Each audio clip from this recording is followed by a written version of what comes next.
Some lady news. Hello, and welcome to Some Lady News, episode 2.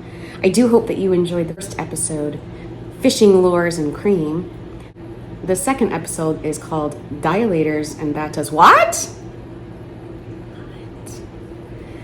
So, since our first episode, I do have a desk now. You can't see it, but I have a desk. Like the late night folks, I have my notes on paper, but mine is pink because they all do blue. I have a cup. That's exciting. I have a cup for myself. Let's talk about the production quality of episode 1. I know it was pretty janky. I will let you know that part of episode 2 was pre-recorded before I got the green screen and have this fabulous background. So part 2 of episode 2 is going to be a little janky, but still absolutely adds charm to the show. With some lady news, how are we going to save one vagina at a time? We're going to do it by helping us feel less uncomfortable about the crazy things our bodies do and by learning about them. We're going to do it through laughter and love and support and sharing our stories so we feel less isolated. But mainly through laughter and laughing at ourselves. Laughing at the absurd, laughing at the tragedy when we can. Join us and laugh away the fear and the uncertainty and the shame. There's too much of that crap out in the world already. Reminder, this is not a medical show. It's not a medical advice show. It's ladies talking to ladies about the comedic way we can deal through. It's a show to help us ladies laugh about the things that happen. Do you remember in episode 1 when I said my physical therapist wouldn't be putting anything inside my vagina? I was wrong, but we'll get to that in a couple of minutes. In my case, I'm doing a lot of breathing to help my pelvic floor relax. I have a tense pelvic floor. A lot of women experience a weak pelvic floor. The physical therapy can help both of those conditions. In the meantime, I'm also strengthening my abdominal wall. If you haven't watched the About Me video, I encourage you to take a look. It is 10 years of some chaos and mayhem with surgery, so take a look at that if you haven't already. Let's get back to my second session with my physical therapist. Let me first explain to anyone who's watching, guys, ladies get annual exams. During that exam, the doctor sticks in the speculum into the vagina, opens it, scrapes around in there, pulls it out, sticks his fingers in and roots around just to see how everything feels in there. Sometimes we get a finger up the butt too. Yeah, guys, we ladies have to do that sometimes too. So physical therapy is actually a longer period of time, which I wasn't expecting because I didn't even ask the questions because I didn't know. Going back to we don't know what we don't know. So she began the exam feeling around to see how tense my pelvic wall is. Physical therapy is more time of someone spending time inside your vagina, which sounds awkward, and it is, but don't let it be, because it's a medical condition that someone can help you out with and get your life back to what it was before. So sure, it's awkward, but my physical therapist made me feel completely comfortable in the situation. And, some bantering back and forth with some funny conversation while she's having me do exercises so she can determine what is going on in my pelvic floor. So one of the things that she did in the first exam was, if you think about the vagina, she did like the east, west, and south to stretch it out with one finger. And yes, that sounds very awkward. But again, she made me feel very, very comfortable about it. And again, don't shy away because it's uncomfortable. I learned so much in that session, and then she added in dilators for me to begin to use. And so I'm going to show my display of my dilators. Pull this over here. So I believe that the lime green one doesn't show up very well because it is lime green and I've got a green screen. But this gives you an idea of the sizes of the dilators that we can use when we have a tense pelvic floor. So you think about some women start with this size. That's a pinky. Isn't that crazy? That's how tight and tense a pelvic floor can become. I started out with this little guy, and I found my safe place, like I mentioned in episode 1. I have the attention span of a gnat, so to spend time doing this is really hard for me because it is meditation and relaxation and not just a quick fix situation. But I'll show you, this is a display of a different size with the wand, and you insert that into your vagina and you move it around, like I said, east, west, and south. Going north doesn't help because that's where your pelvic bone is, interestingly enough. And you do breathing and relaxing and 10, 15 minutes depending on what your doctor suggests. I have the attention span of a gnat, so for me to do this, I have to watch TV or something else at the same time because it's just too much time for me sitting there and doing nothing. So these are the dilators. I am not sharing what the brand is because I am hoping to eventually get some sponsors. Enough about me. Let's get back and talk to Jennifer and figure out what that does. Again, the production quality is a little different, but I hope you enjoy some lady news, and I'll see you in a bit. Next up on some lady news, we're going to talk about breast reductions. Every man's nightmare, right? I will never personally have an elective surgery because I've had plenty of my own. Check out the video about me on the website. But today, my guest, Jennifer, is going to talk to us. You decided to have a breast reduction. I did. So what did you start out, what did you go to, and why did you decide to do that? So I'm going to say I blossomed late in life. I probably didn't really even have boobs until I was about 16. But when I did, I popped out at about a 36D. Me too, but I was like 12. Yeah, no. Yeah. 12. I was very popular, side note, in the middle school gym class, in the pool. Yeah. Co-ed. Anyway, well, I didn't ever really have to take gym because my gym teacher allowed me to be his quote-unquote secretary instead of going to gym class. That's not creepy. That was not creepy at all. He never did touch me. Okay, well that was, thankfully. Yeah, but still creepy. Looking back on it, I realize now what it was. At any rate, so I was also kind of a chunky girl. Me too. I still am. And so, as I would go through the yo-yo dieting, my boobs would be one of the first places to gain and one of the last places to lose. Oh. Yes, and they weren't perky. I've never had perky boobs. It was very distressing. And she didn't have kids either, so no, not perky. Okay. No, they were just I went for a fitting one time at one of the stores. And one of the ladies said, yes, I also have a 36 double D long. Yay! She's like, I just kind of roll them up and stuff them in. I thought, oh, Lord. But my God. She wasn't wrong. So I was... This is just like, never ask a woman if she's pregnant. Never tell her boobies are long. Like, that's just so wrong. Sorry, Sorry, continue. It was fun, but anyway, I've always had body issues, but I realized that I probably had some additional health issues when I was at lunch with my family, and my sister pointed to a lime tree behind me, and I tried to look at it. And of course, I got approximately, I don't know, about a 45 degree, there. And then I had to move my entire body to look. Oh, yeah. She said, what is wrong with you? I said, well, I don't have a lot of mobility in my neck. She said, that is absolutely insane. And I thought, I've lived with it for, 50 years. Why? Okay, whatever. So to continue on, and then of course, I always loved the divots that you have in your shoulder. The shoulder divots. Yes. That big bras. Yeah. Because they're really well designed for women. They're so good. So At any rate, I finally decided enough is enough. The back pain, I mean, I was paying to have massages. I was on medication. I was in physical therapy.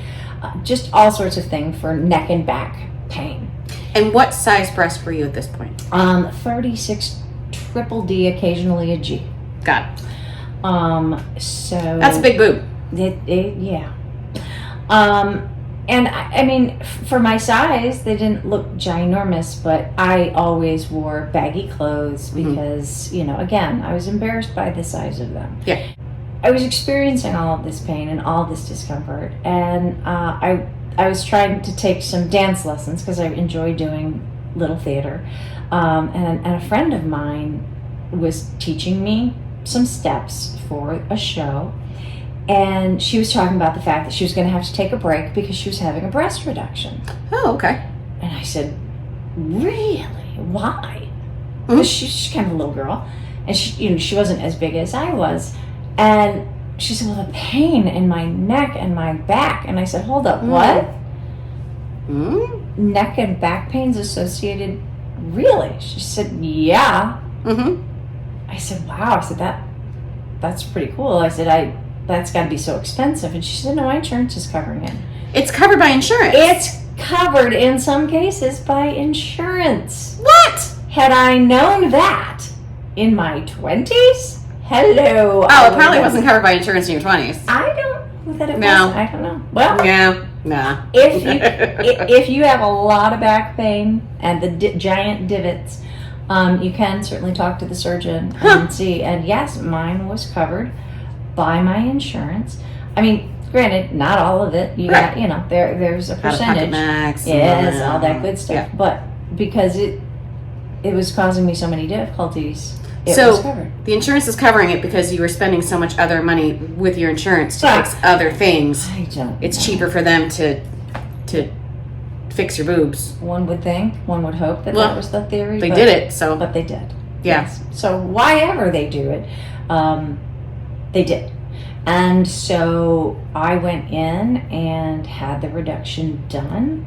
By and large, I would say for the pain, tension, and discomfort factor, absolutely best thing I've ever done. Okay. So you went from triple D, G-ish to what do you know? It's kind of difficult because they're different. So I also got, it was not just a reduction, but a lift also. Okay. You don't have long boobies anymore. I don't have long boobies anymore. Aw, So that's good. it is good. So between those, I'm down to probably a 36 double D, so it's only a cup size, but I don't need all the same level of support that I did. Okay. So I actually wear a 38D. Okay. So the band is much looser. Everything's very loose now. It's just kind of there for the lack of motion and my own, I think, comfort, because I've worn a bra since I was 16. I started at 12. But but it's so much better. The Wow. neck pain, but I mean, it was really funny because probably 2-3 months after the surgery, I was driving along and I needed to look to my right to look at traffic, and I turned around and went, and I startled myself to such a degree because I was able to actually see into my back seat without turning my entire body. I was like, my head has never turned that far before. And so then I was like, I just kept looking over my shoulder. I was like, oh my gosh, this is incredible. It's a good thing you didn't get into a car accident. Yes, it was a very big. All right, so recovery and post-surgery. How you doing? So recovery and post-surgery, I mean, mostly it's great. Mostly it's very good. There are some things that I'm not super happy with. And sometimes I feel like I'm being uber picky. But, well, I mean, it's your body, so. My nipples look like Marty Feldman. Marty Feldman.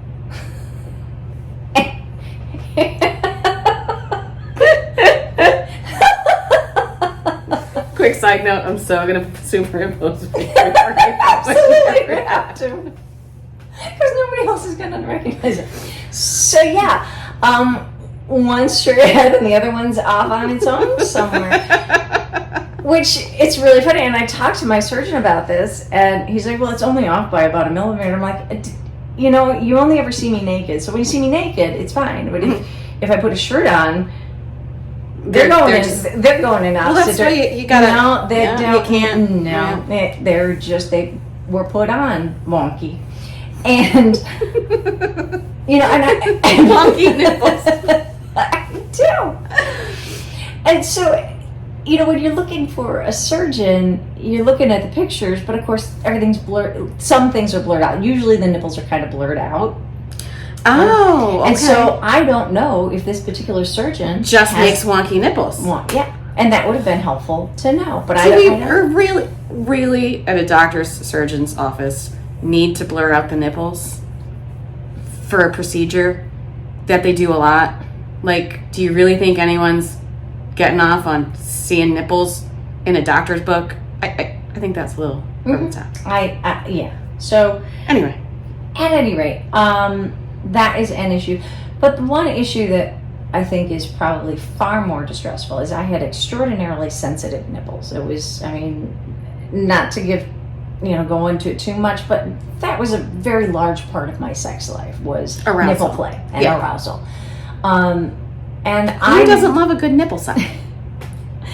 Me now, to be honest. Oh, I know. So, because 30%, what I was told is generally 30% of the women will have increased sensitivity, 30% will not have a change, and 30% will have decreased sensitivity.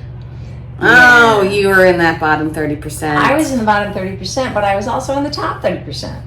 So I did not know. Did you know there's a difference in your pain receptors as to soft touch and hard touch and sharp touch and hot touch and cold touch?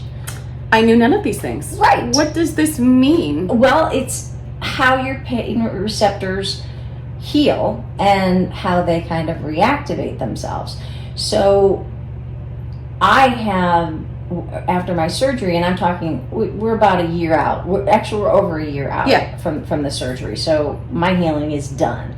And the pain in my nipples wasn't like standing in the shower. It was like somebody was shoving nails into my nipples. Who doesn't love having nails shoved into their nipples? Yeah.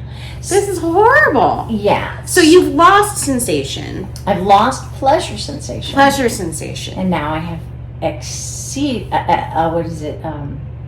enhanced pain sensation, or oversensitivity towards pain.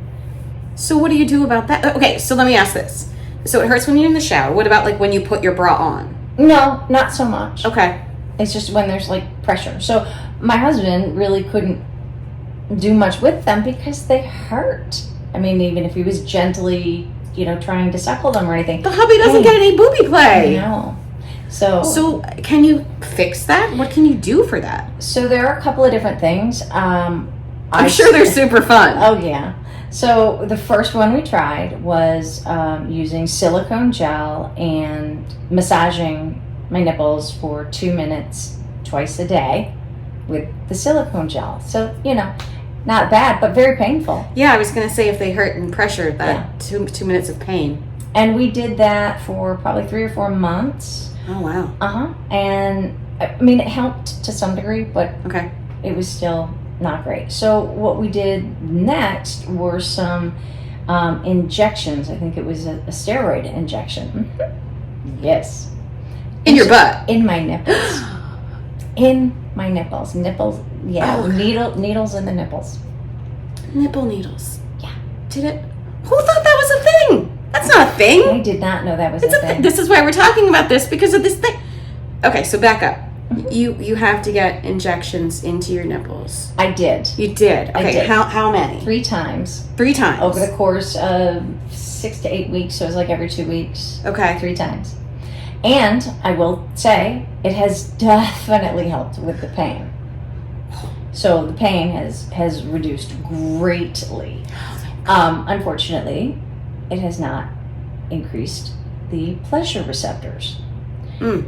So the pain has definitely reduced. I mean, the shots have been extraordinarily helpful. That's fantastic. It is, but the pleasure level hasn't been rising. It didn't really affect that, and that's where I told him. I said, "So this is a hypersensitivity issue," and he said, "Yes." And I said, "So as the pain comes down, will the pleasurable sensation come back up?" And that's when he started talking about, no, those are very different receptors. Okay. So your pain receptors are different from your pleasure receptors, which are different from hot. He said, so if you want to reactivate those or get those going again, you need to take ice and put ice on your nipples to get used to the cold. Yes. Use a feather or light touch to improve the sensitivity to light touch. Does your husband help with this? We haven't actually talked a whole lot about this. Talking to the entire nation before talking to my husband. That is not probably the best before option. we put this video out. I think we might have a conversation before you. Hey, hon, before you watch that. Oh, By the way, here's a feather. But the other thing, he suggested a tool that I could get off of Amazon. Props. And I'm to run that over my nipples to get multiple points of sensation. Why? Although it has helped, actually. I mean, it's not like jabbing into my... No, you don't. You don't really rub it on there. It's just to get a sense, to be able to feel multiple points of. These are the torture tools that we ladies have to use, guys. Do you see what we do? For you? Well, this one's for me. For us. This is for me. I mean, really. This one's for me. But yeah, so and so I actually have seen some improvement with the stuff that I've been doing to get there. But I would have liked to have known that was gonna happen. And he said that because of the amount, I can't remember what he said. I want to say he took up about 400 cc's, probably from each one. That there was a lot of motion, a lot of extra skin that he had to take up and out. He did not remove the areolas. He did not remove the nipples. But he did make them smaller. So I don't know. It was just it wasn't what I expected. Yeah. It's the one regret that I have, but at the same time the pain of the neck and shoulders has gotten. That's great. Yeah. For future episodes, I would very much like for you to inform us of how you tell your husband, not what you just told us. Because I want to hear that. And also, I'd like to hear back from you how the sensations go. And so, back to the pain part. Is those injections, are they supposed to last forever, or could it come back? I don't know. I'm hoping that it's forever. I think he mentioned that it may be caused by scar tissue. And so, you know all about scar tissue. You'll get that to another episode. But if that has reduced the inflammation of the scar tissue, there ought not be a reason that it would restart. So that is. Well, I would like to know future conversations. All right. Well, thank you, Jennifer. Thank you for joining our show. And thanks for tuning out for some lady news, saving one vagina at a time. Your humble host, Jennifer.